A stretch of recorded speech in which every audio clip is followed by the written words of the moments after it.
तो चलिए अब एक्सरसाइज 9.6 के क्वेश्चन नंबर 8 को हल करते हैं। तो क्वेश्चन 8 बोल रहा है कि for the given differential equation find the general solution. इसका मतलब हुआ कि दिए हुए अवकल समीकरण के लिए व्यापक हल ज्ञात कीजिए। तो देखिए क्वेश्चन 8 है क्या। तो 8 क्वेश्चन ऐसे है जी कि 1 + x² dy plus 2xy dx बराबर cot x dx है। तो इसको हल करने की पहला रूल है जी कि सबसे पहले दिए हुए अवकल समीकरण को dy/dx प्लस py बराबर q के रूप में लाते हैं। ये सब रूल हम आप लोग को पीछे बता चुके हैं कि रैखिक अवकल समीकरण को हल कैसे करते हैं। यदि आप चैप्टर 9 के कोई भी वीडियो देखना चाहते हैं तो नीचे डिस्क्रिप्शन में प्लेलिस्ट का लिंक दे दिए हैं, आप वहां से जाकर चैप्टर 9 के कोई भी वीडियो देख सकते हैं। इसका पहला रूल क्या है जी कि सबसे पहले दिए हुए अवकल समीकरण को dy/dx प्लस py बराबर q के रूप में लाते हैं। तो जो है इसके रूप में नहीं है तो इसके रूप में पहले आपको लाना पड़ेगा, तब आगे इसका हल होगा। तो देखिए इसके लिए क्या करेंगे, चलिए dx को उधर पहले ले चलते हैं। तो इधर बच जाएगा आपको कि 1 + x² इंटू dy। dx वाला को उधर ले चलते हैं जी। तो पहले से उधर था cot x dx, ये प्लस में है तो उधर जाके माइनस में हो जाके -2xy dx। तो देखिएगा कि जो dx वाला था उसको उधर ले गए, प्लस में था तो इधर आके हो गया माइनस में। अब देखिए 1 + x² गुना में है तो उधर चल जाएगा भागा में, तो इधर आपको बच गया सिर्फ dy बराबर dx, दोनों में से कॉमन कर रहे हैं तो बच गया उधर आपको cot x माइनस 2xy, दोनों में से क्या किए तो dx कॉमन कर दिए। अब 1 + x² इधर गुना में था तो इधर आ गया भागा में, तो इधर आ गया भागा में कि 1 + x²। अब देखिए dx गुना में है तो इधर इसको ला रहे हैं भागा में, ये भागा में आ जाएगा इधर, तो आपको हो जाएगा ये dy/dx बराबर। अब देखिए 1 + x² से दोनों में अलगे अलगे भागा देंगे तो इसे कि cot x by 1 + x² minus 2xy by 1 + x²। देखिएगा कि नीचे वाला से दोनों में अलगे अलगे भागा दे दिए। अब यहाँ से देखिए -2xy बाई 1 + x² को हम इधर ला रहे हैं, ये माइनस में तो इधर आकर प्लस में हो जाएगा जी। तो आपको हो गया इधर dy/dx plus 2xy by 1 + x²। ये लोग इधर माइनस में था, इधर ले हो गया प्लस में। तो RHS में क्या बच गया जी, तो RHS में बच गया कि cot x by 1 + x², RHS में बच गया। अब देखिए जो ये अवकल समीकरण है इस रूप में आ गया जी, dy/dx है, फिर है py, तो p का यहाँ काम कर रहा है 2x बाई 1 + x², इसके बाद होना चाहिए q, तो q के काम कर रहा है cot x बाई 1 + x²। यानी कि पहला काम हो चुका है कि सबसे पहले दिए हुए अवकल समीकरण को dy/dx प्लस py बराबर q के रूप में लाते हैं, तो इसको हम इस रूप में ले आए हैं। तो यहाँ से क्या करते हैं p और q चुन लेते हैं और इसकी सहायता से if निकालेंगे। तो देखिए p कौन होता है जी, जो y के पीछे रहता है वो p होता है। तो देखिए y के पीछे कौन है तो 2x बाई 1 + x² है, तो 2x बाई 1 + x² क्या है p है, जो y के पीछे है। q कौन होता है, जो RHS में रहता है, जो बराबर के आगे है वो q होता है। तो q बराबर आपको हो गया cot x बाई 1 + x²। तो देखिए p q मालूम हो गया, तो यहाँ से if निकालते हैं। तो if का इससे सूत्र है जी कि if बराबर e के पावर इंटीग्रेशन p dx, ये if का फार्मूला है ऐसा। तो इंटीग्रेशन e के पावर p का मान अभी लाया है जी, तो जहाँ p है p की जगह पर बैठा देंगे 2x बाई 1 + x² dx। तो देखिए p की जगह पर ही बैठा दिए कि 2x बाई 1 + x²। अब यहाँ से देखिए इसका इंटीग्रेशन समाकलन के प्रतिस्थापन विधि से हल करेंगे। तो चलिए हल करते हैं आगे।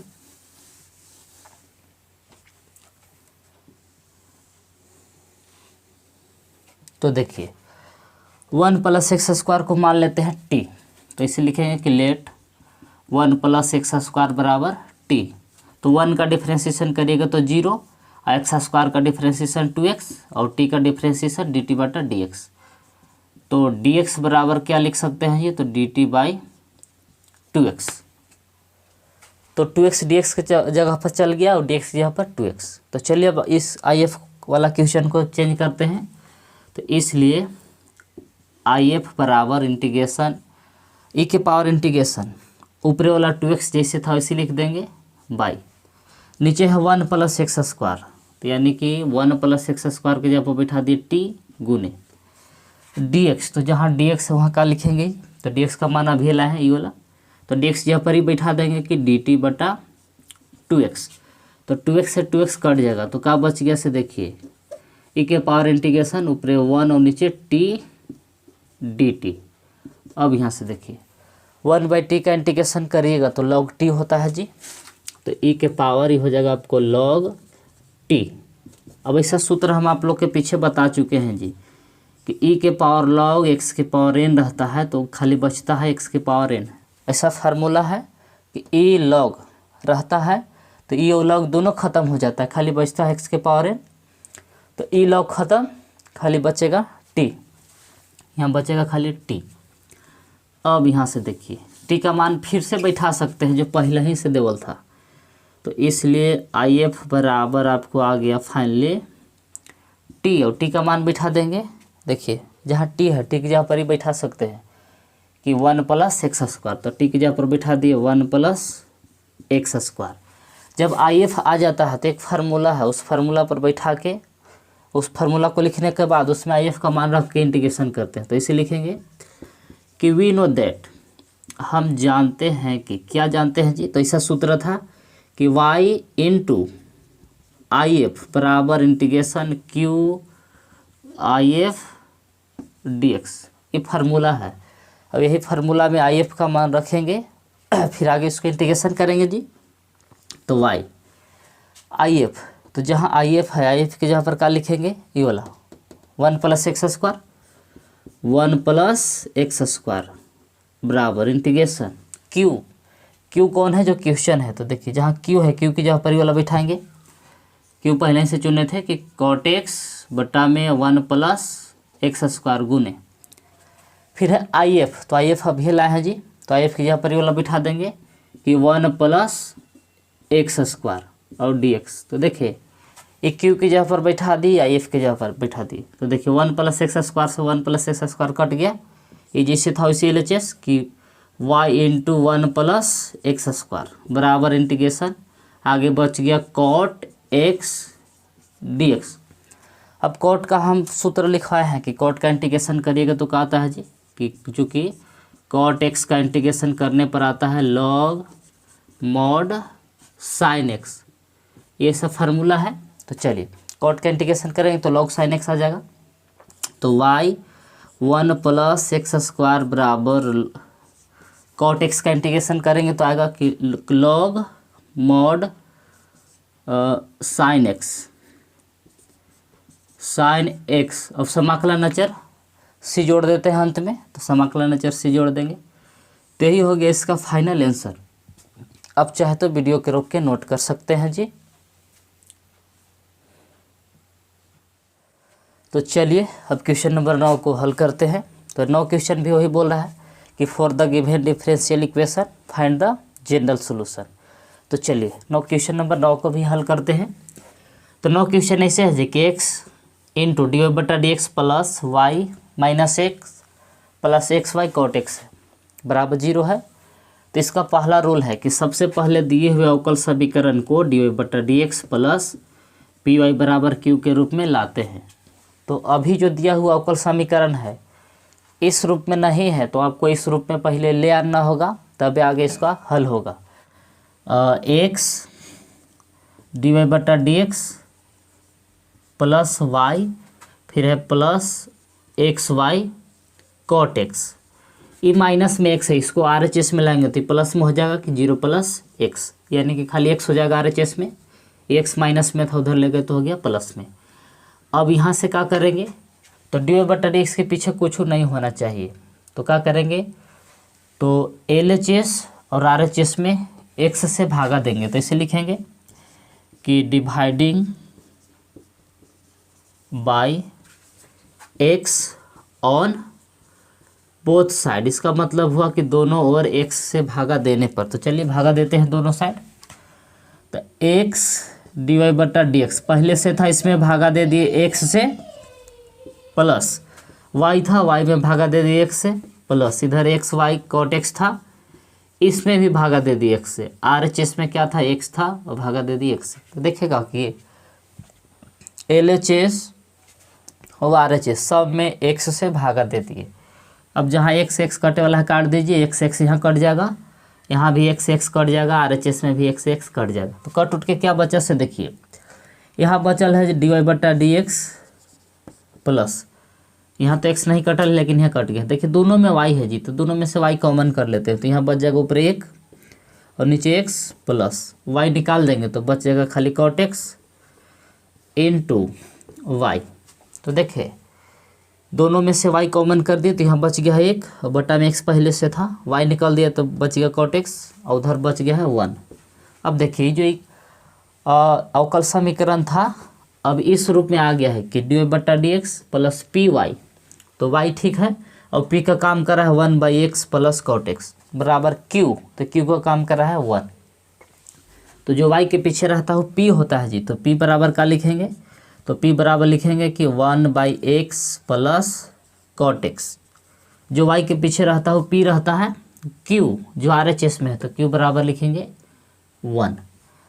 जब p और q चुन लेते हैं तो यहाँ से क्या करते हैं फिर जी if निकालते हैं। तो if का ऐसे सूत्र है जी कि if बराबर e के पावर इंटीग्रेशन p dx, ये फार्मूला है। तो e के पावर इंटीग्रेशन p का मान रखेंगे, तो p का मान है 1/x plus cot x dx। अब इसका इंटीग्रेशन करिए दोनों के अलग अलग। तो if बराबर देखिए क्या आता है, तो 1/x का इंटीग्रेशन करिएगा तो आएगा log x plus cot x का इंटीग्रेशन करिएगा तो इसका भी वही आता है कि log mod sin x। 1/x का इंटीग्रेशन किए तो log x और cot x का इंटीग्रेशन किए तो log sin x। लेकिन एगो यहाँ फार्मूला है जी, कैसा फार्मूला है कि log m plus log n है, तो आप इसको इसे लिख सकते हैं कि log m इंटू n, यानी कि प्लस में है तो दोनों गुना में हो जाएगा, एक एक में मिल जाएगा। तो चलिए आगे इसको इसी करते हैं। तो तो if बराबर आपको आ गया कि e के power log m plus log n है, तो log m इंटू n हो जाएगा। इससे हो जाएगा कि e के power log x sin x, ये फार्मूला पर आ गया। हम आप लोग के यही एगो फार्मूला बताए हैं जी कि log e के पावर log x के पावर n रहेगा तो खाली बचता है x के पावर n, कि e के पावर log x के पावर n रहेगा तो e log ख़त्म, खाली x के पावर n बचेगा। तो e log ख़त्म, खाली बचेगा x sin x। तो if बराबर आ चुका है हम लोग के जी, if क्या आ चुका है, तो if आ चुका है x sin x। ये फार्मूला के अनुसार e log दोनों ख़त्म। जब if निकल जाता है तो एक फार्मूला है उसको लिखते हैं, उसमें if का मान बिठाते हैं और फिर आगे इंटीग्रेशन करते हैं। तो इसे सूत्र लिखते हैं कि वी नो दैट। सूत्र क्या है, तो सूत्र ऐसे है कि y इंटू if बराबर इंटीग्रेशन q if dx, यही फार्मूला है। इसी फार्मूला में if का मान रख के फिर इसको इंटीग्रेशन करते हैं तो आंसर आ जाता है। तो चलिए शुरू करते हैं इसको आगे। तो जहाँ जहाँ if है, if के जगह पर आपकी काल रखेला है जी, तो x sin x बैठाना है। तो if के जगह पर बैठाएंगे x sin x बराबर इंटीग्रेशन q, तो जहाँ q है q की जगह पर एक बिठाना है, तो q की जगह पर एक बिठा दिए जी। फिर if, तो if का मान है x sin x और उधर है dx। तो देखिए जहाँ जहाँ if था बैठा दिए x sin x और q की जगह पर बैठा दिए 1, तो 1 रखिए चाहे मत रखिए कोई दिक्कत नहीं है। अब देखिए इसका इंटीग्रेशन समाकलन के गुणा नियम पर होगा जी। क्या समाकलन के गुणा नियम कहता है जी, सबसे पहले आइलेट के आधार पर उसमें u अभी चुनना पड़ता है समाकलन के गुणा नियम पर बिठाने के लिए। तो आइलेट के आधार पर देखिए, तो आइलेट में जो पहले आता है उसको u मानते हैं, तो x अलजेब्रिक फंक्शन है और sin x का है जी त्रिकोणमितीय फलन है। तो एक्स हो गया आपको यू और साइन एक्स हो गया भी। तो ये तो मालूम हो गया कि एक्स यू हो गया और साइन एक्स का हो गया भी। तो समाकलन के गुना सूत्र ऐसे है कि यू इंटू भी का इंटीग्रेशन करिएगा तो यू को छोड़ते हैं, भी का इंटीग्रेशन माइनस इंटीग्रेशन ब्रैकेट फिर इंटीग्रेशन, भी का इंटीग्रेशन और फिर लास्ट में यू का डिफ्रेंशिएशन और एगो एक्स्ट्रा में dx रखते हैं। इसे समाकलन के गुना नियम है जी कि u को छोड़ते हैं तो v का इंटीग्रेशन माइनस इंटीग्रेशन ब्रैकेट फिर इंटीग्रेशन और फिर अंत में u का डिफरेंशिएशन एगो एक्स्ट्रा में dx रखते हैं। तो इस सूत्र पर बैठा के इसको हम इंटीग्रेशन कर रहे हैं जी। तो y(x) sin x जैसे था वैसे बराबर u को छोड़ेंगे तो u x है, x को छोड़ देंगे, x का छोड़ दिए और sin x का इंटीग्रेशन फिर माइनस इंटीग्रेशन ब्रैकेट फिर इंटीग्रेशन यानी कि sin x का फिर इंटीग्रेशन अंत में u का डिफ्रेंशिएशन मतलब कि x है, x के यहाँ पर साइन x का काम कर रहा है u का डिफ्रेंशिएशन एगो एक्स्ट्रा dx रखते हैं। तो देखिए इसको हम समाकलन के गुना सूत्र पर इंटीग्रेशन कर दिए जी कि u को छोड़े v का इंटीग्रेशन माइनस इंटीग्रेशन ब्रैकेट फिर इंटीग्रेशन v का और अंत में u का डिफ्रेंशिएशन। तो चलिए आगे बढ़ते हैं।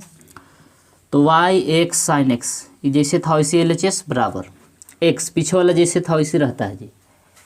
sin x का इंटीग्रेशन करिएगा तो sin x का इंटीग्रेशन होता है minus cos x, sin x का इंटीग्रेशन होता है minus cos x minus integration फिर sin x है तो sin x का इंटीग्रेशन होगा माइनस cos x गुने dx का डिफ्रेंशिएशन करिएगा तो आता है 1 और dx। अब यहाँ से देखिए y(x) sin x जैसे था वैसे माइनस पहला लिख सकते हैं जी कि माइनस x cos x, ये माइनस माइनस हो जाएगा प्लस cos, फिर cos का इंटीग्रेशन करिएगा तो क्या आ जाएगा sin x। अब इंटीग्रेशन जब कैल हो जाता है तो RHS में समाकलन अचर c जोड़ते हैं, तो समाकलन अचर जोड़ देंगे c। अब देखिए x sin x इधर गुना में तो उधर भागा में जाएगा, तो चलिए भागा में भेज देते हैं। तो y बराबर इधर बच जाएगा कुछ नहीं, उधर माइनस x cos x है तो साइन x sin x सब में भागा देगा जी, इसमें भी भागा देगा x sin x plus sin x है उसमें भी भागा दे दिया x sin x plus c by x sin x। देखिए x sin x गुना में था उधर चल गया भागा में और सब में अलग अलग भागा दे दिए। तो देखिए x x यहाँ कटेगा, यहाँ तो साइन से साइन कट जाएगा। अब बच गया कट उठ के देखिए कॉस बटा साइन, ये फार्मूला है कि कॉस बटा साइन कॉट में बदल जाएगा जी, तो माइनस रह जाएगा minus cot x plus sine से साइन कट गया तो ऊपर 1 बचल है और नीचे x प्लस सी बटा सी के नीचे जैसे था वैसे रह जाएगा कि x साइन x। तो यही हो गया इसका फाइनल आंसर। आप चाहे तो वीडियो के रोक के नोट कर सकते हैं।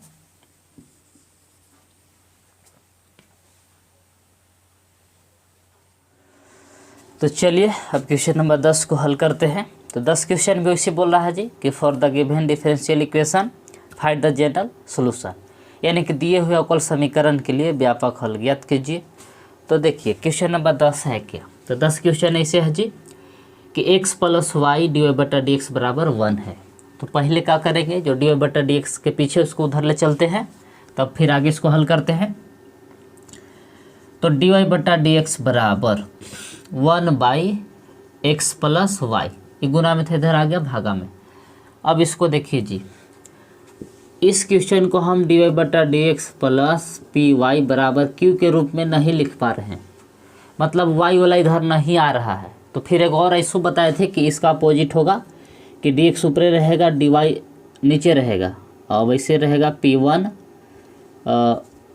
वाई या नहीं पी वन एक्स रहेगा बराबर उधर रहेगा क्यू वन। तो देखिए जब ऊपर वाला रूप में नहीं आ रहा है तो इसको नीचे वाला रूप में ला के भी हल कर सकते हैं, ऐसा नियम है, हम आप लोग को बता चुके भी हैं। तो इस नियम पर नहीं आ रहा है फर्स्ट वाला पर, सेकेंड वाला पर आ सकता है। तो कैसे आएगा, तो इसको पलटी करेंगे, यानी कैसे कि डी एक्स को ऊपरे ले जाएंगे और डी वाई को नीचे पलट दिए, इसको एक्स प्लस वाई ऊपरे जाएगा 1 आ जाएगा नीचे। तो देखिए दोनों पक्ष को पलट दिए तो 1 से भागा दीजिएगा तो ही रह जाएगा जी कि एक्स प्लस वाई। अब यहाँ से देखिए 1/16 इधर लाएंगे 1/16, तो देखिए क्या आ गया dx बटा dy। अब देखिए x प्लस में इधर आके हो जाएगा माइनस में, उधर आ गया आपको y। तो अब देखिए इस सेकेंड वाला रूप में आ चुका है, अब इसके रूप में आ गया तो इसके आधार पर हल करेंगे। और अभी तक पीछे वाला जितना भी क्वेश्चन हल किए फर्स्ट वाला रूप पर हल किए, लेकिन अब जो क्वेश्चन है इस रूप में ही आएगा, ऊपर वाला रूप के में नहीं आ रहा है, उसका हल नहीं होगा। तो चलिए सेकेंड वाला रूल के आधार पर हल करते हैं। तो देखिए अभी इस रूप में आ चुका है कि dx बटा dy प्लस p1x, यानी कि p1 के काम कुछ नहीं तो -1 कर रहा होगा, बराबर q1, तो q1 का काम कर रहा है y। तो चलिए यही आधार पर अब इसको इंटीग्रेशन करते हैं। तो p x के पीछे कुछ नहीं तो क्या होगा -1 होगा, q जो RHS में है तो RHS में क्या है जी y है। तब इसमें if निकालेंगे, तो if निकाले का इसका अपोजिट सूत्र है जी, उसमें था p dx, लेकिन इसमें होगा p1 dy, y के सापेक्ष इसका if निकलेगा। तो e के पावर इंटीग्रेशन p1, तो p1 का मान अभी चुने हैं जी, p1 के जगह पर -1 dy। देखिए ये फार्मूला कि p1 के मान है -1 dy, तो -1 का इंटीग्रेशन करिएगा तो खाली d हटेगा, y बच जाएगा, यानी कि के पावर आ गया -y, यानी कि if हम लोग के निकल चुका है। क्या निकला है जी, तो e के पावर -y। तो यहाँ से फार्मूला लिखते हैं कि वी नो दैट, हम जानते हैं कि, क्या जानते हैं जी, तो ऐसा सूत्र था इसके लिए कि x if बराबर इंटीग्रेशन q1 if dy, ऐसा फार्मूला लिखवाए थे जो अपोजिट वाला के लिए था। पीछे वाला में y में if से गुना करते थे, लेकिन इसमें x में if से गुना करते हैं। उसमें x के सापेक्ष इंटीग्रेशन करते थे, लेकिन इसमें y के सापेक्ष इंटीग्रेशन करेंगे। तो चलिए आगे इसको इधर हल करते हैं जी। तो आइए इधर, तो जहाँ जहाँ if है if का मान बैठाएंगे e के पावर -y। तो चलिए x if के जगह पर बैठा दिए कि e के पावर -y बराबर इंटीग्रेशन q1, तो जहाँ q1 है q1 के जगह पर खाली y लिख देते हैं। फिर है if, तो if के जगह पर लिख देते हैं e के पावर -y, और dy पहले से है ये है। तो देखिए जहाँ जहाँ if था if के जगह पर बैठा दिए के पावर -y, e के पावर -y, और जहाँ q1 था q1 के जगह पर बैठा दिए y। अब इसका इंटीग्रेशन y के सापेक्ष करना है जी। तो देखिए करना क्या है से, तो इसका इंटीग्रेशन अब समाकलन के गुणा नियम पर होगा। तो गुणा नियम क्या था जी, कि सबसे पहले उसमें आइलेट के आधार पर u भी पता करते हैं। तो देखिए जी y क्या है, तो y अलजेब्रिक फंक्शन है जी, तो इसको मान लेंगे u, e के पावर -y एक्सपोनेंशियल फंक्शन है, यानी चरघातांकी है। e के पावर -y क्या है, चरघातांकी है। जो पहले आता है उसको u मानते हैं, जो बाद में आता है उसको v मानते हैं। इसके बाद इसको समाकलन के गुना सूत्र पर इंटीग्रेशन करते हैं। कि समाकलन के गुना सूत्र ऐसे था कि u v का इंटीग्रेशन करिएगा तो u को छोड़ते हैं, v का इंटीग्रेशन करते हैं, माइनस इंटीग्रेशन ब्रैकेट, फिर v का इंटीग्रेशन, और अंत में u का डिफ्रेंशिएशन, और एक एक्स्ट्रा में dx रखते हैं जी। ऐसा समाकलन के गुना फार्मूला है जी कि u को छोड़ते हैं तो v का इंटीग्रेशन, माइनस इंटीग्रेशन ब्रैकेट, फिर v का इंटीग्रेशन, u का डिफ्रेंशिएशन, अंत में वो dx रखते हैं। इस समाकलन के गुना सूत्र है, तो यही सूत्र पर इसका इंटीग्रेशन कर दीजिए। तो u भी तो मालूम हो चुका है कि कौन u है और कौन v है। तो चलिए तो इधर थोड़ा जगह बना लेते हैं, तब फिर इसका इंटीग्रेशन करते हैं जी। तो चलिए LHS जैसे था वैसे रहेगा कि x इंटू e के पावर -y बराबर, u को छोड़ते हैं तो u कौन है, y है, y को छोड़ेंगे, इंटीग्रेशन v का, तो यानी कि e के पावर -y का इंटीग्रेशन, माइनस इंटीग्रेशन ब्रैकेट, फिर इंटीग्रेशन, यानी कि u v का e के पावर -y का इंटीग्रेशन, सॉरी y के सापेक्ष होगा dy, फिर अंत में u का डिफ्रेंशिएशन। तो u का काम कौन कर रहा है जी, तो u का काम कर रहा है आपको y, तो y का डिफ्रेंशिएशन, और अंत में को रखेंगे dy। तो देखिए इसका हम इंटीग्रेशन y के सापेक्ष गुना के आधार पर कर दिए कि u को छोड़े v का इंटीग्रेशन, माइनस इंटीग्रेशन ब्रैकेट फिर v का इंटीग्रेशन फिर अंत में u का डिफ्रेंशिएशन, तो यहाँ y के सापेक्ष होगा dy होगा। तो चलिए अब आगे इसको बढ़ाते हैं, तो dy का 1 हो जाएगा।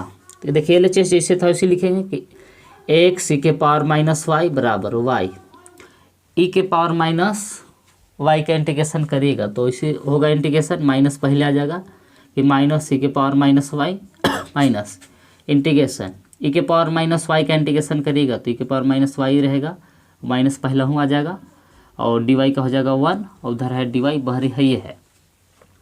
तो LHS जैसे था उसे लिखेंगे जी, तो x e के पावर माइनस वाई बराबर, माइनस को पहले हम लिख सकते हैं तो माइनस वाई e के पावर माइनस वाई, माइनस में प्लस हो जाएगा बाहरी माइनस निकलेगा तो इंटीग्रेशन e के पावर माइनस वाई dy।